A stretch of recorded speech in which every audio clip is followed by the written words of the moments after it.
আমরা বাঙালিরা মাছ খেতে কিন্তু সবাই পছন্দ করি। আজকে শেয়ার করব আম পোড়া কাতলা মাছ ভাপা। আর এই গরমের দিনে আম পোড়া কাতলা মাছের ভাপাটা খেতে কিন্তু বেশ ভালো লাগে। এখানে নিয়ে নিয়েছি 4 পিস কাতলা মাছ। তবে কাতলা মাছের বদলে রুই মাছ, পার্শে মাছ বা বাটা মাছ কিন্তু নেওয়া যেতে পারে। মাছগুলোকে আগে থেকে ধুয়ে পরিষ্কার করে নিয়ে জলটাকে ঝরিয়ে রেখেছি। এবারে মাছের মধ্যে দিয়ে দিলাম স্বাদ মতো নুন আর দিয়ে দেবো হাফ চা চামচ হলুদ গুঁড়ো। নুন আর হলুদ গুঁড়োটা দেওয়ার পর মাছের সাথে মিশিয়ে নিয়ে মাছটাকে খুব ভালো করে মেখে নেব, যাতে মাছের মধ্যে নুনটা খুব ভালো মতো মিশে যায়। মাছগুলো মেখে নেওয়া হয়ে গেছে। এভাবে মাছগুলোকে 5 মিনিট রেখে দেব। এবারে আমটাকে পোড়ানোর জন্য গ্যাসটাকে অন করে একটা জালি বসিয়ে দিলাম। এর উপরে এখানে একটা আম পুড়িয়ে নেব। আমটাকে এপিট ওপিট ঘুরিয়ে ফিরিয়ে খুব ভালো করে একটু পুড়িয়ে নেব। আমটাকে পুড়িয়ে নেওয়া হয়ে গেলে এবার ঠান্ডা জলে আমটাকে একটু ভিজিয়ে রেখে দেবো, এতে করে আমটাও তাড়াতাড়ি ঠান্ডা হয়ে যাবে। আমটা ঠান্ডা হতে হতে এবার ফ্রাইং প্যানের মধ্যে দিয়ে দিলাম 1 চা চামচ সর্ষের তেল।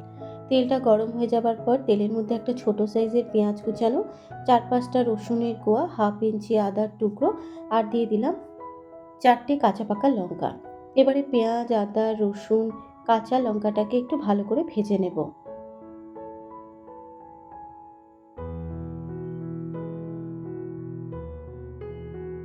এবারে আদা, রসুন, পেঁয়াজ, কাঁচা লঙ্কাটা যখন ভাজা হয়ে যাবে, এবার একটা বাটির মধ্যে ঢেলে নেব।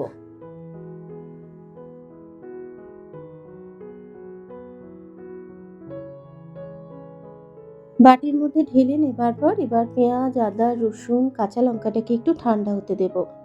মাছ ভাজার জন্য এবার ফ্রাইং প্যানের মধ্যে দিয়ে দিলাম 2 টেবিল চামচ সর্ষের তেল। তেলটা গরম হয়ে যাবার পর তেলের মধ্যে মাছগুলোকে এক এক করে দিয়ে দিচ্ছি। এবারে গ্যাসের ফ্লেমটাকে লো টু মিডিয়ামে রেখে মাছগুলোকে হালকা করে ভেজে নেব। মাছের এক পিঠ ভাজা হয়ে যাবার পর মাছগুলোকে উল্টে দিচ্ছি। যেহেতু কাতলা মাছ ভাপা বানাচ্ছি, তাই কিন্তু মাছগুলোকে খুব বেশি ভাজছি না। জাস্ট একবার উল্টে পাল্টে মাছগুলোকে ভেজে এবারে তুলে নেব।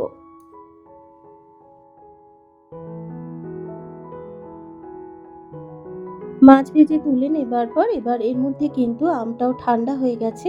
এবার আমের খোসাটাকে ছাড়িয়ে নেব।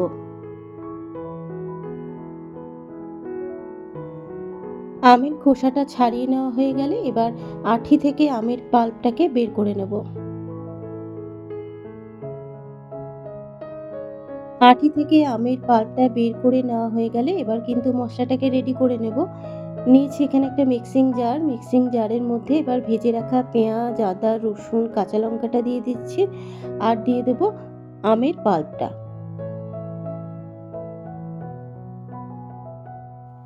আমের পাল্পটা দেবার পর দিয়ে দিলাম 1 চা চামচ কালো সর্ষে আর দিয়ে দেবো সামান্য পরিমাণে একটু জল। এবার ঢাকনাটাকে বন্ধ করে মশলাটার একটা মিহি পেস্ট রেডি করে নিলাম।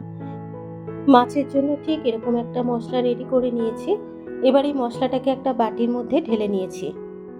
এবার এই মশলার মধ্যে দিয়ে দেবো হাফ চা চামচ হলুদ গুঁড়ো, দেবো স্বাদ মতো নুন আর দিয়ে দিচ্ছি এখানে 2 চা চামচ মতো সর্ষের তেল। আপনারা চাইলে অল্প পরিমাণে একটু চিনিও দিতে পারেন, আমি কিন্তু আর চিনি দিলাম না। এবারে মশলার সাথে হলুদ গুঁড়ো, নুন আর সর্ষের তেলটা খুব ভালো করে মিশিয়ে নেব। মশলার সাথে সবকিছু মেশানো হয়ে যাবার পর এবার ভেজে রাখা মাছের মধ্যে মশলাটাকে ঢেলে দেব।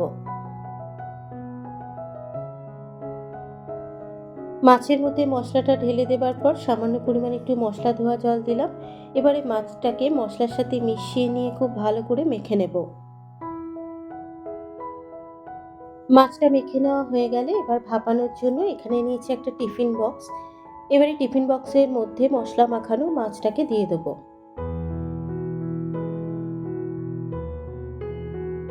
টিফিন বক্সের মধ্যে ঢেলে দেওয়ার পর দিয়ে দিচ্ছি 4টে গোটা কাঁচা লঙ্কা আর দিয়ে দেবো আরও 2 চা চামচ সর্ষের তেল। এবারে ঢাকনাটাকে বন্ধ করে মাছটাকে ভাপাতে দেব। এবারে ভাপানোর জন্য কড়াইয়ের মধ্যে নিয়েছি বেশ কিছুটা পরিমাণে জল। এবার একটা স্ট্যান্ড বসিয়ে দিয়ে টিফিন বক্সটাকে বসিয়ে দিলাম, যাতে টিফিন বক্সের নিচটা জলের মধ্যে ডুবে থাকে। এবার ঢাকা চাপা দিয়ে মাছটাকে ভাপাতে দেব। মাছটা ভাপানো হয়ে যাবার পর এবার আমি ঢাকনাটাকে খুলে দিয়ে গ্যাসের ফ্লেমটাকে বন্ধ করে টিফিন বক্সটাকে ঠান্ডা করে নিয়েছি। টিফিন বক্সটা ঠান্ডা হয়ে যাবার পর এবার ঢাকনাটাকেও খুলে দিলাম। আর তৈরি হয়ে গেছে আম পোড়া কাতলা ভাপা। আর গরম গরম ভাতের সাথে এই আম পোড়া কাতলা ভাপাটা গরমের দিনে খেতে কিন্তু দারুণ লাগে। রেসিপিটা অবশ্যই একবার ট্রাই করবেন ও আমাকে কমেন্ট করে জানাবেন।